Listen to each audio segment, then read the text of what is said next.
ഏകദിന ലോകകപ്പിന് ഇനി ഒരു വർഷമാണ് ബാക്കിയുള്ളത്. 2027 ഒക്ടോബർ നവംബർ മാസങ്ങളിലായാണ് ലോകകപ്പിന്റെ 14ാം എഡിഷൻ അരങ്ങേറാൻ പോകുന്നത്. സൗത്ത് ആഫ്രിക്കയും സിംബാബ്വേയും നമീബിയയുമാണ് ഇക്കുറി ടൂർണമെന്റിന് ആദ്യത്തെ 12 വേദികളിലായി 60ഓളം മത്സരങ്ങൾ അരങ്ങേറും. 14 ടീമുകൾ മാറ്റിവെക്കുന്ന ടൂർണമെന്റ് 4 റൗണ്ടുകളിലായാണ് നടക്കുക. ആദ്യ റൗണ്ടിൽ ലോകകപ്പിന് യോഗ്യത നേടിയ 14 ടീമുകൾ ലോവസ്റ്റ് റാങ്ക്ഡായ 3 ടീമുകൾ റൗണ്ട് റോബിൻ ഫോർമാറ്റിൽ പരസ്പരം ഏറ്റുമുട്ടും. അതിൽ നിന്ന് ഒരു ടീം അടുത്ത റൗണ്ടിലേക്ക് യോഗ്യത നേടും.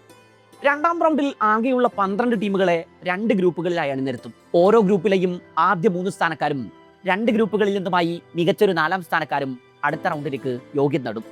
സൂപ്പർ 7ൽ റൗണ്ട് റോബിൻ ഫോർമാറ്റിൽ 7 ടീമുകൾ പരസ്പരം ഏറ്റുമുട്ടും. ഈ റൗണ്ടിലെ മികച്ച 4 സ്ഥാനക്കാർ സെമി ടിക്കറ്റ് എടുക്കും. ഓസീസ് ആണ് നിലവിലെ ലോക ചാമ്പ്യന്മാർ. 2023 ഇന്ത്യയാണ് ലോകകപ്പിന് വേദിയായത്. കലാശപ്പോരിൽ ആതിഥേയരായി ഇന്ത്യയെ വീഴ്ത്തിയാണ് ഓസീസ് കിരീടം പണിഞ്ഞത്.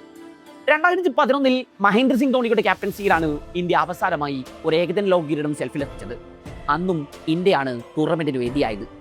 1.5 പതിറ്റാണ്ടിലേറെ കാലമായി കിട്ടാക്കനിയായ കിരീടം സെൽഫിലെത്തിക്കാൻ ഇന്ത്യക്ക് ഇക്കുറിയാകുമോ എന്ന് ഉറ്റുനോക്കുകയാണ് ആരാധകർ.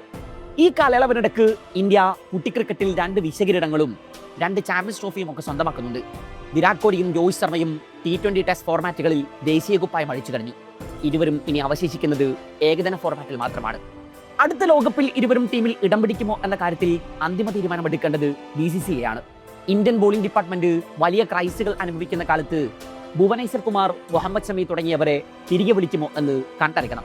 നിലവിൽ T20 ഫോർമാറ്റിൽ പോലും സ്ഥാനം ത്രിശങ്കുവിലായ മലയാളികളുടെ സ്വന്തം സഞ്ജു സാംസന് ഏകദിന ലോകകപ്പിൽ അവസരം ലഭിക്കുമോ? ഒരു പ്രതീക്ഷയുമില്ലെങ്കിലും ആരാധകർക്കും മുൻ താരങ്ങൾക്കുമൊക്കെ തങ്ങളുടെ ആശയും ആശങ്കകളുമൊക്കെ പങ്കുവെക്കാമല്ലോ. കഴിഞ്ഞ ദിവസമാണ് മുൻ ഇന്ത്യൻ താരമായ റോബിൻ ഉത്തപ്പ ലോകകപ്പിലേക്കുള്ള തന്റെ 11 പ്രഖ്യാപിച്ചത്. ബോംബ് സ്ക്വാഡ് എന്ന് ഉത്തപ്പ വിശേഷിപ്പിച്ച ടീം ഇതിനോടകം സോഷ്യൽ മീഡിയയിൽ ട്രെൻഡിംഗ് ആണ്. മലയാളി താരം സഞ്ജു സാംസണും യങ് സെൻസേഷൻ വൈഭവ് സൂര്യവംശിയും ഒക്കെ ഉത്തപ്പയുടെ സ്ക്വാഡിലുണ്ട്. രോഹിത് ശർമ്മ, ശുഭ്മാൻ ഗിൽ, വൈഭവ് സൂര്യവംശി എന്നിവരാണ് ഓപ്പണർമാരുടെ റോളിൽ സ്ക്വാഡിൽ ഇടം പിടിച്ചത്. മിഡിൽ ഓർഡറിൽ വിരാട് കോഹ്ലിയും ശ്രേയസ് അയ്യരും, വിക്കറ്റ് കീപ്പർമാരായി KL രാഹുലും സഞ്ജു സാംസണും, ഹർദിക് പാണ്ഡ്യ, അക്ഷർ പട്ടേൽ, രവീന്ദ്ര ജഡേജ എന്നിവരാണ് സ്ക്വാഡിലെ ഓൾറൗണ്ടർമാർ. 4 വർഷത്തോളമായി ഇന്ത്യൻ ടീമിന്റെ പടിക്ക് പുറത്ത് നിൽക്കുന്ന ഭുവനേശ്വർ കുമാറിനെ ഉത്തപ്പ തിരിച്ചു വിളിക്കണം എന്നാവശ്യപ്പെടുന്നുണ്ട്. ജസ്പ്രീത് ബുംറ, ഭുവനേശ്വർ കുമാർ, മുഹമ്മദ് സിറാജ്, അർഷദീപ് സിംഗ് എന്നിവരാണ് ഉത്തപ്പയുടെ സ്ക്വാഡിലെ പേസർമാർ. കുൽദീപ് യാദവാണ് ടീമിലെ ഏക സ്പെഷ്യലിസ്റ്റ് സ്പിന്നർ. 3 ഫോർമാറ്റിലും തിളങ്ങാൻ ശേഷിയുള്ള യശസ്വി ജയ്സ്വാളാണ് ഉത്തപ്പയുടെ സ്ക്വാഡിലെ പ്രധാന ഒഫീഷ്യൻ. ഏകദിന ഫോർമാറ്റിൽ മലയാളി താരം സഞ്ജു സാംസണ് വളരെ കുറഞ്ഞ അവസരങ്ങളാണ് കരിയറിൽ ലഭിച്ചിട്ടുള്ളത്. 16 മത്സരങ്ങൾ കളിച്ച സഞ്ജു 14 ഇന്നിംഗ്സുകളിൽ നിന്നായി 510 റൺസ് അടിച്ചുകൂട്ടിയിട്ടുണ്ട്. 56.66 ഏകദിന ഫോർമാറ്റിൽ താരത്തിന്റെ ബാറ്റിംഗ് ആവറേജ്. 99 strike rate. 1 സെഞ്ചുറിയും 3 അർദ്ധ സെഞ്ചുറികളും ഈ ഫോർമാറ്റിൽ സഞ്ജുവിന്റെ പേരിലുണ്ട്. ലിസ്റ്റയിൽ 130 ഏകദിനങ്ങൾ കളിച്ച സഞ്ജുവിന്റെ പേരിൽ 3400 റൺസ് ഉണ്ട്. 2019-20 സീസൺ വിജയ് ഹസാരെ ട്രോഫിയിൽ ഗോവയ്ക്കെതിരെ കേരളത്തിനായി ഡബിൾ സെഞ്ചുറി കുറിക്കുന്നുണ്ട് സഞ്ജു. 2023 സഞ്ജു അവസാനമായി ഇന്ത്യക്ക് വേണ്ടി ഒരു ഏകദിന മത്സരം കളിച്ചത്. സൗത്ത് ആഫ്രിക്കയ്ക്കെതിരെ അവരുടെ മണ്ണിൽ വെച്ചായിരുന്നു അത്. ബോളൻ പാർക്കിൽ വെച്ചരങ്ങേറിയ ആ മത്സരത്തിലാണ് സഞ്ജു ഏകദിനത്തിലെ തന്റെ കന്നി സെഞ്ചുറി കുറിക്കുന്നത്. 114 പന്തിൽ 108 റൺസ് കുറിച്ച സഞ്ജുവിന്റെ മികവിൽ ഇന്ത്യ ആ മത്സരം ജയിച്ചു. സഞ്ജു തന്നെയായിരുന്നു കളികളെ താരം. അവിടെ നിങ്ങോട്ട് ഒരിക്കൽ പോലും മലയാളി താരത്തിന് ഇന്ത്യയുടെ ഏകദിന ടീമിലേക്ക് വിളി വന്നിട്ടില്ല. സൗത്ത് ആഫ്രിക്കൻ മണ്ണിൽ മികച്ച റെക്കോർഡുകളുള്ള സഞ്ജുവിനെ ലോകകപ്പിനുള്ള ഇന്ത്യൻ ടീമിലേക്ക് പരിഗണിക്കണം എന്നാവശ്യപ്പെടുന്ന നിരവധി പേരെ കാണാം. വൈഭവ് സൂര്യവംശിയുടെ രംഗപ്രവേശത്തോടെ T20 ഫോർമാറ്റിലും സഞ്ജുവിന്റെ സ്ഥാനം ഒരു ചോദ്യചിഹ്നമായി നിൽക്കുകയാണ്.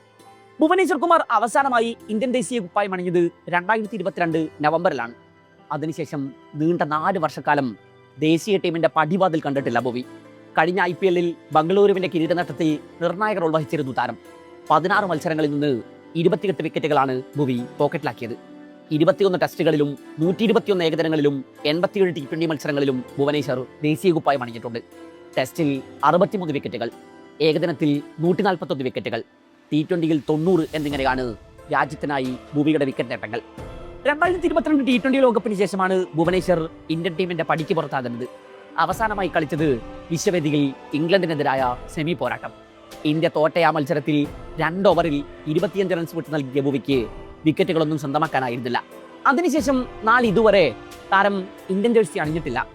2 ഏകദിന ലോകകപ്പ് കളിച്ച അനുഭവ സമ്പത്തുണ്ട് ഭുവനേശ്വറിന്.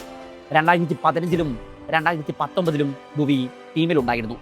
ഒപ്പം 100-ലേറെ ഏകദിന മത്സരങ്ങളിൽ ഇന്ത്യൻ ജേഴ്സി അണിഞ്ഞിട്ടുണ്ട്. ആ എക്സ്പീരിയൻസ് വിശ്വവേദിയിൽ ഇന്ത്യക്ക് ഏറെ മുതൽക്കൂട്ടാകും.